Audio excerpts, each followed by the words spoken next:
Assalamualaikum warahmatullahi wabarakatuh, dan salam sejahtera untuk kita semua. Anak-anakku sekalian, hari ini kita jumpa lagi lewat video pembelajaran IPS kelas 8 pada bab 2, yaitu pengaruh interaksi sosial terhadap perkembangan kehidupan sosial. Pengaruh interaksi sosial terhadap perkembangan kehidupan sosial terdiri dari 3 bagian, yaitu A. Mobilitas sosial dalam masyarakat, B. Keberagaman masyarakat Indonesia, C. Konflik dan integrasi sosial. Anak-anakku sekalian, sebelum kita membahas materi pada hari ini, terlebih dahulu kita berdoa menurut keyakinan kita masing-masing. Berdoa dimulai. Berdoa selesai. Baik, pertama-tama kita akan mempelajari bagian A, yaitu mobilitas sosial dalam masyarakat. Mobilitas sosial dalam masyarakat terdiri dari 5 bagian, yaitu 1. Pengertian mobilitas sosial, 2. Bentuk-bentuk mobilitas sosial, 3. Faktor penghambat dan pendorong mobilitas sosial, 4. Saluran-saluran mobilitas sosial, dan yang kelima adalah dampak mobilitas sosial.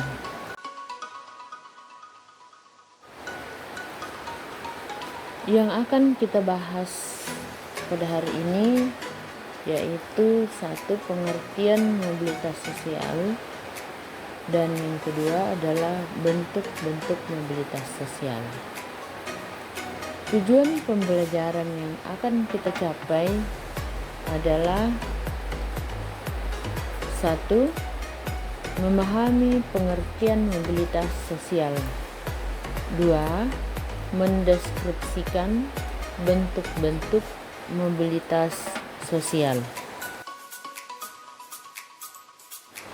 Sekarang kita masuk ke bagian ke-1, yaitu pengertian mobilitas sosial.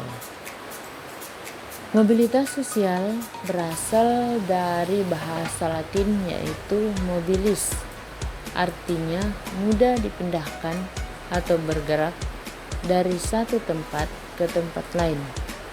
Secara harfiah atau menurut asal katanya, mobilitas sosial diartikan sebagai proses perpindahan. Ada beberapa pendapat para pakar. 1. Menurut Kimball Young Raymond W. Mobilitas sosial adalah suatu gerak dalam struktur sosial, yaitu pola-pola tertentu yang mengatur organisasi suatu kelompok. Menurut Harton dan Hunt, mobilitas sosial adalah suatu gerak perpindahan dari satu kelas ke kelas sosial lainnya.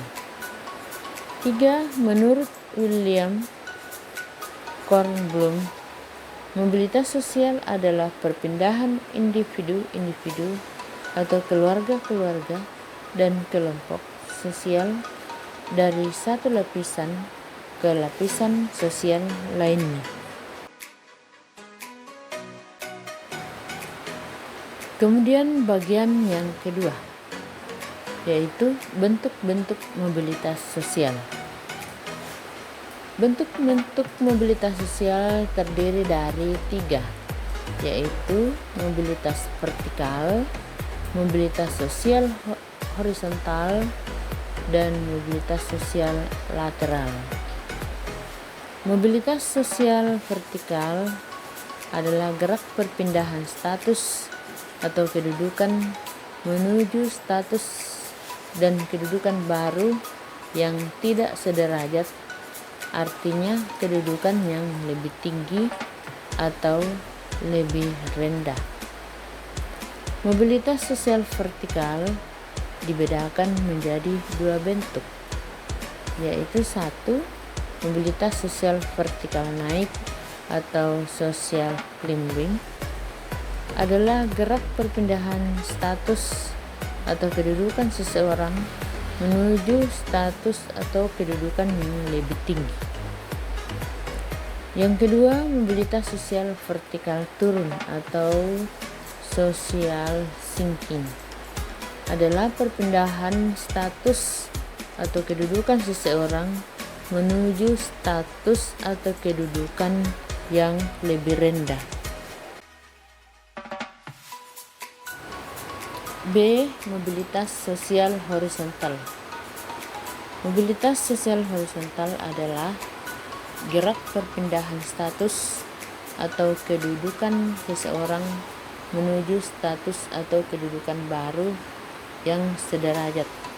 Artinya tidak menyebabkan status atau kedudukan seseorang lebih tinggi atau rendah. Perhatikan ilustrasi berikut. Pak Irwan berprofesi sopir bus pariwisata.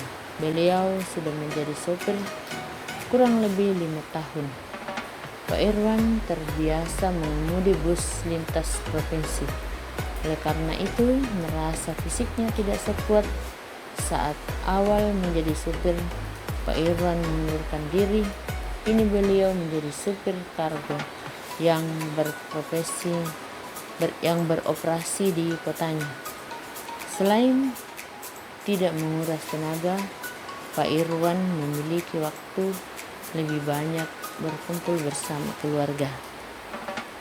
Jadi, mobilitas sosial horizontal ini artinya sederajat, jadi tidak berubah status lebih tinggi atau status lebih rendah, tetapi tetap sama, artinya tetap sederajat. C. Mobilitas sosial lateral. Mobilitas sosial lateral adalah perpindahan atau pergerakan penduduk dari satu wilayah ke wilayah lain. Mobilitas sosial lateral dapat dibedakan menjadi dua, yaitu mobilitas sosial lateral permanen dan mobilitas sosial lateral tidak permanen. Mobilitas sosial lateral permanen adalah perpindahan individu atau kelompok dari satu wilayah ke wilayah lain yang bersifat menetap. Contoh, migrasi nasional dan migrasi internasional. Adapun migrasi nasional meliputi imigrasi, emigrasi, dan remigrasi.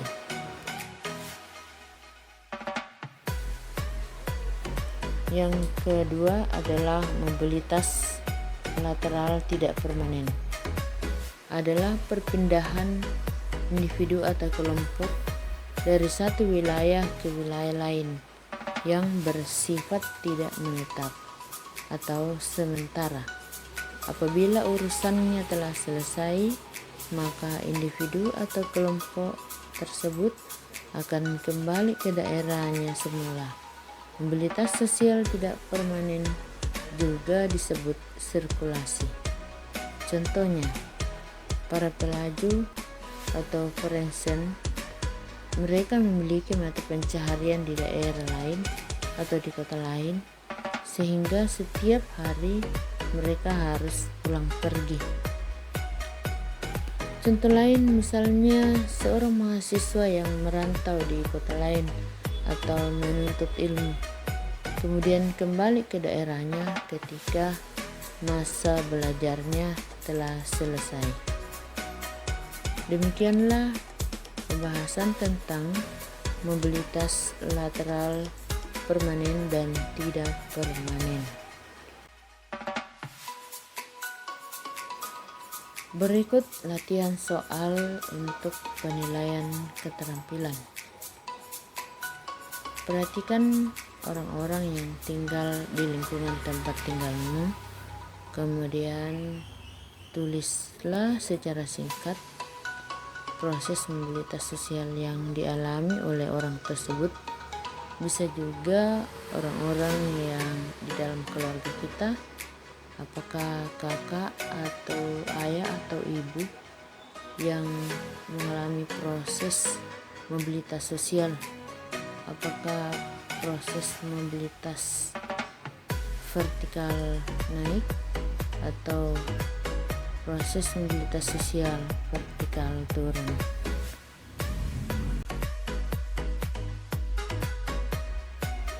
Demikianlah pembelajaran kita pada hari ini.